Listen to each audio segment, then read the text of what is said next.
खडकवासला धरणामधनं पाण्याचा विसर्ग हा वाढवला जातोय, त्यामुळे सिंहगड परिसरातल्या निंबजनगर, एकतानगर या भागांमध्ये पुन्हा एकदा पाणी साचायला सुरुवात झालेली आहे। इथल्या सगळ्या परिस्थितीचा आमचे प्रतिनिधी मिकी घई यांनी आढावा घेतला, आपण पाहूया।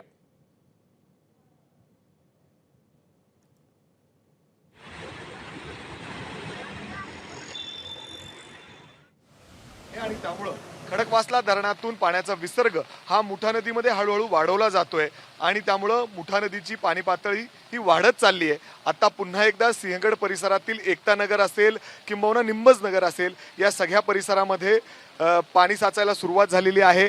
आता समोर जर बघत असाल तर या बिल्डिंगच्या पार्किंगमध्ये जवळपास गुडघ्या एवढं पाणी झालेलं आहे। ही संपूर्ण जी बिल्डिंग आहे ती रिकामी करण्यात आलेली आहे। या परिसरात सध्या वीज देखील खंडित करण्यात आलेली आहे, कारण कुठलाही अनुचित प्रकार घडू नये।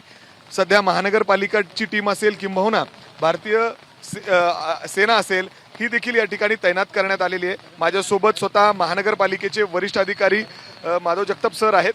सर, जर आपण बघितलं तर कशा पद्धतीने इथं टीम काम करते, किती टीम्स आहेत, खूप सारे लोकांना इथून रेस्क्यू देखील करण्यात आलंय। या ठिकाणी भारतीय सेनेचे प्लॅटून या ठिकाणी मोठ्या प्रमाणात सैनिक या ठिकाणी आलेले आहेत। त्याचप्रमाणे महापालिकेची टीम देखील या ठिकाणी काम करते। साधारण 35,000 क्युसेक्स हे 11 वाजता पाणी सोडलेलं होतं आणि त्या अनुषंगाने आता पाणी शिरायला सुरुवात झालेली आहे। साधारण आता जी द्वारका इमारत आहे त्यामध्ये जवळ 1.5 ते 2 फूट पाणी आता आहे।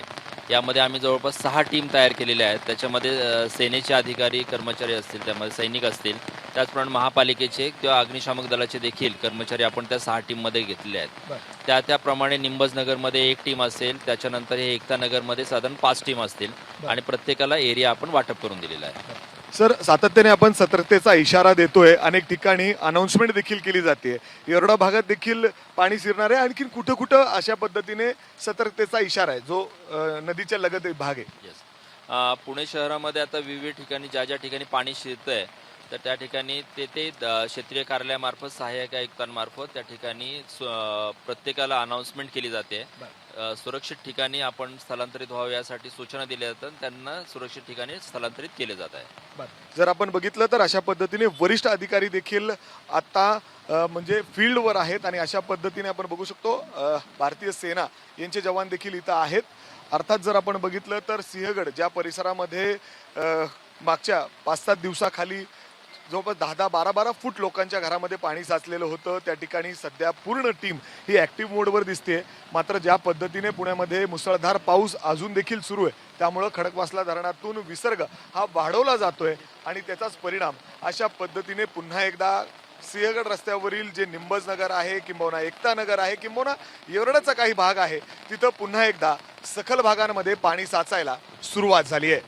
कॅमेरामॅन अमोल गव्हाळेसह मी मिकी घई, एबीपी माझा, पुणे। एबीपी माझा, उघडा डोळे बघा नीट।